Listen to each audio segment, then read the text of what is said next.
1977년 여름, 뉴욕. 세계에서 가장 붐비던 이 도시의 밤거리가 텅 비었습니다. 젊은 여성들은 해가 지면 밖에 나가지 않았고, 나가더라도 머리를 가리고 다녔습니다. 13개월 동안 8차례의 총격. 6명이 목숨을 잃고 7명이 다쳤습니다. 범인은 어둠 속에서 나타나 총을 쏘고 사라졌습니다. 경찰 200명이 투입된 당시 뉴욕 역사상 최대 규모의 수사는 1년 넘게 헛돌았습니다. 그런데 이 남자를 무너뜨린 건 형사도, 프로파일러도 아니었습니다. 주차 위반 딱지 한 장이었습니다. 오늘 10분 사건 파일은 도시 하나를 통째로 인질로 잡았던 남자가 가장 사소한 행정 기록 하나로 무너진 과정을 따라갑니다. 1976년 7월 29일 새벽, 브롱크스의 한 아파트 앞 차 안에서 이야기를 나누던 두 젊은 여성에게 낯선 남자가 다가와 총을 쐈습니다. 한 명이 숨지고 한 명이 다쳤습니다. 현장에 남은 단서는 탄 하나뿐이었습니다. 44구경 리볼버. 강도도 아니고 원한도 없어 보이는, 동기를 알 수 없는 총격이었습니다. 경찰은 처음엔 조직범죄의 유탄쯤으로 생각했습니다. 하지만 그해 가을과 겨울, 퀸스에서 비슷한 총격이 이어졌습니다. 주차된 차 안의 연인들, 길을 걷던 학생. 표적은 늘 젊은이들이었고, 탄환은 늘 같은 총에서 나왔습니다. 1977년 봄이 되자 뉴욕 경찰도 인정할 수밖에 없었습니다. 같은 총을 쓰는 연쇄 저격범이 도시를 돌아다니고 있다는 사실을요. 언론은 그를 44구경 살인마라고 불렀습니다. 공포는 도시의 일상을 바꿨습니다. 표적이 됐던 긴 갈색 머리 여성들은 머리를 자르거나 금발 가발을 썼습니다. 디스코장과 심야 데이트 명소는 텅 비었고, 차 안에 앉아있는 것 자체를 다들 피했습니다. 범인은 침착했고, 목격자들의 진술은 엇갈렸습니다. 곱슬머리 남자라는 말도, 가발을 쓴 남자라는 말도 있었습니다. 몽타주는 계속 바뀌었고, 수사는 좁혀지지 않았습니다. 당시 뉴욕은 재정 파탄 직전의 도시였습니다. 범죄율은 역대 최고 수준이었고, 경찰 인력은 감축된 상태였습니다. 연쇄 저격범 하나가 도시 전체를 인질로 잡기에 조건은 완벽했습니다. 1977년 4월, 사건은 새로운 국면으로 들어갑니다.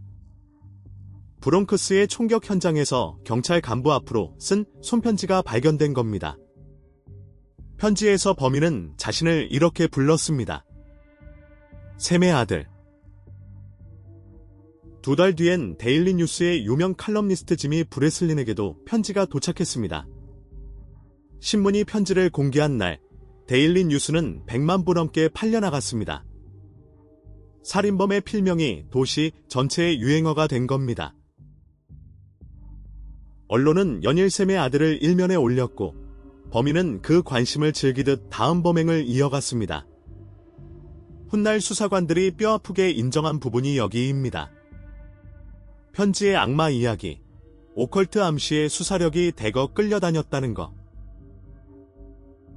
점성술사와 심령술사의 제보까지 검토되는 동안 정작 범인은 평범한 우체국 직원으로 매일 출근하고 있었습니다.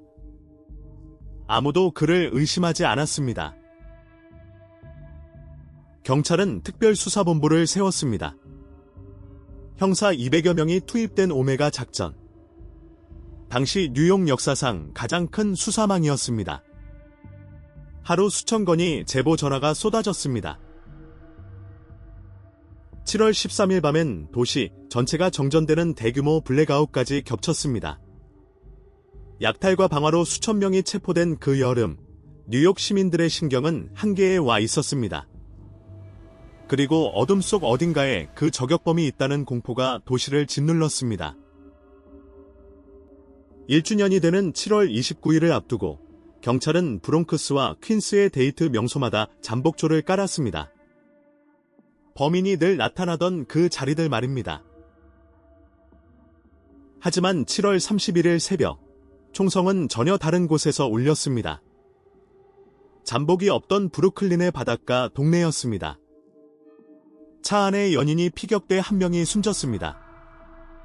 8번째, 그리고 마지막 총격이었습니다. 그날 새벽 현장 근처에서 개를 산책시키던 한 주민이 이상한 장면을 봤습니다.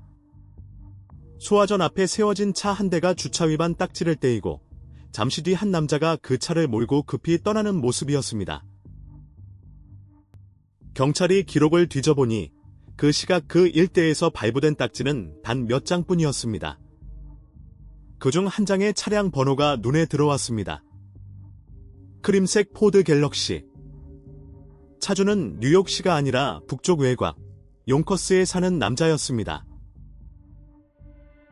이름은 데이비드 버코위츠, 24살의 우체국 직원. 조회해보니 이 남자, 총기 소지 이력까지 있었습니다. 형사들이 용커스로 향했습니다. 아파트 앞에 세워진 갤럭시 안을 들여다본 순간 형사들은 숨을 멈췄습니다. 조수석에 놓인 총가방, 그리고 샘의 아들 편지와 똑같은 필체의 쪽지. 잠복이 시작됐습니다. 8월 10일 밤, 차에 올라타는 버코위츠를 형사들이 덮쳤습니다. 그가 남긴 첫 마디는 유명합니다. 뭐가 이렇게 오래 걸렸어요.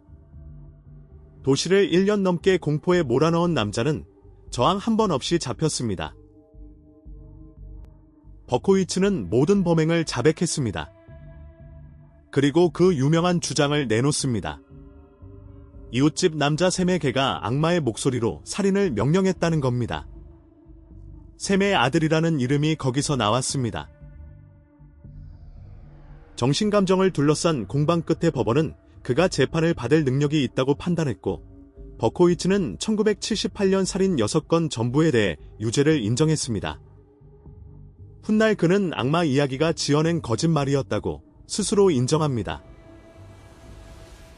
선고는 각 사건당 25년에서 종신. 6건을 연이어 복역하는 조건이었습니다.